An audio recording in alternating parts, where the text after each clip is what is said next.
തമിഴ്നാട്ടിൽ സർക്കാർ രൂപീകരണത്തിന് ചർച്ചകൾ തുടർന്ന് വിജയിയുടെ തമിഴക വെട്രിക്കഴകം.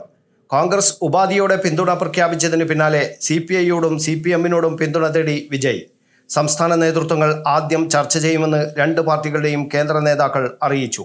വിജയ്ക്ക് പിന്തുണ നൽകണമെന്ന അഭിപ്രായത്തിനാണ് മുൻതൂക്കം. അതേസമയം മന്ത്രിസഭാ രൂപീകരണത്തിന് അവകാശവാദം ഉന്നയിച്ച് TVK നൽകിയ കത്തിൽ ഗവർണർ ഇന്ന് തീരുമാനമെടുത്തേക്കും. TVKയ്ക്ക് പിന്തുണ നൽകുന്ന കത്ത് കോൺഗ്രസ് ഇന്ന് ഗവർണർക്ക് കൈമാറും.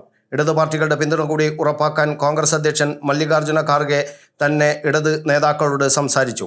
വിജയ് BJP പാളയത്തിലേക്ക് പോകാതിരിക്കാൻ വേണ്ട നടപടികൾ ആലോചിക്കുമെന്ന് CPM നേതാക്കൾ പറഞ്ഞു. അണ്ണാ DMK-യുമായി സഖ്യമില്ലെന്ന് TVK പ്രഖ്യാപിച്ചിട്ടുമുണ്ട്. BJP പിന്തുണ തേടരുത്, NDA സഖ്യകക്ഷികളുടെ പിന്തുണ തേടരുത് എന്നീ ഉപാധികളാണ് കോൺഗ്രസ് മുന്നോട്ട് വച്ചിരിക്കുന്നത്. TVK ഉപാധികൾ സമ്മതിച്ചാൽ CPM, CPI, VCK, ലീഗ് എന്നീ പാർട്ടികളുമായി സംസാരിക്കാമെന്ന് കോൺഗ്രസ് നേതൃത്വം അറിയിച്ചു.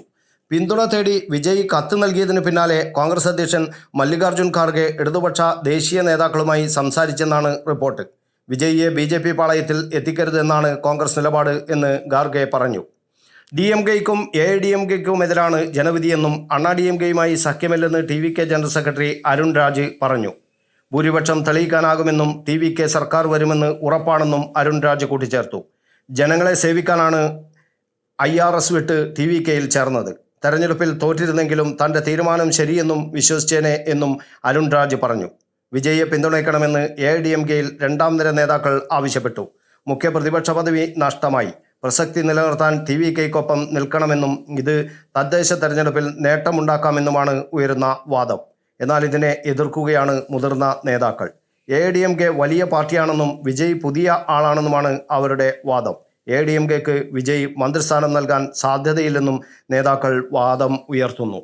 News bureau, Kannur media.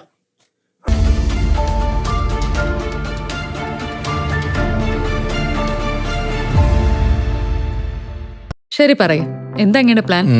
Kitchen വർക്സും interior വർക്സും നമുക്ക് നല്ലൊരു ടീമിനെ ഏൽപ്പിക്കണം. പിന്നെ ഫർണിച്ചർ സുനിതയിൽ എടുക്കാം. അവിടെ ആകുമ്പോ എല്ലാ മോഡൽ ഫർണിച്ചറും അവൈലബിൾ ആണ്. മോഡേൺ വേണമെങ്കിൽ മോഡേൺ, ട്രഡീഷണൽ വേണമെങ്കിൽ ട്രഡീഷണൽ. ഇനിയിപ്പോ ഇമ്പോർട്ടഡ് ഫർണിച്ചർ വേണമെങ്കിലോ അതും സുനിതയിലുണ്ട്. ചേട്ടാ, ഫർണിച്ചർ സുനിതയെന്നാണെങ്കിൽ മോഡുലർ കിച്ചണും ഇന്റീരിയർ വർക്സും അവരെ തന്നെ ഏൽപ്പിച്ചാ പോരെ? അതിനവർ ഇന്റീരിയർ വർക്സ് ഒക്കെ ചെയ്യുന്നുണ്ടോ? ഒരു വീടിന്റെ മുഴുവൻ ഇന്റീരിയർ ഡിസൈൻ ചെയ്ത് ഫിനിഷ് ചെയ്യാനുള്ള സ്പെഷ്യലൈസ്ഡ് ആൻഡ് എക്സ്പീരിയൻസ് ടീമും സ്വന്തമായ ഒരു മാനുഫാക്ചറിംഗ് യൂണിറ്റും ഉണ്ട് സുനിതയ്ക്ക്. ഇപ്പോൾ ഏത് ജനറേഷന്റെയും ഫേവറേറ്റ് സുനിത ഫർണിച്ചർ,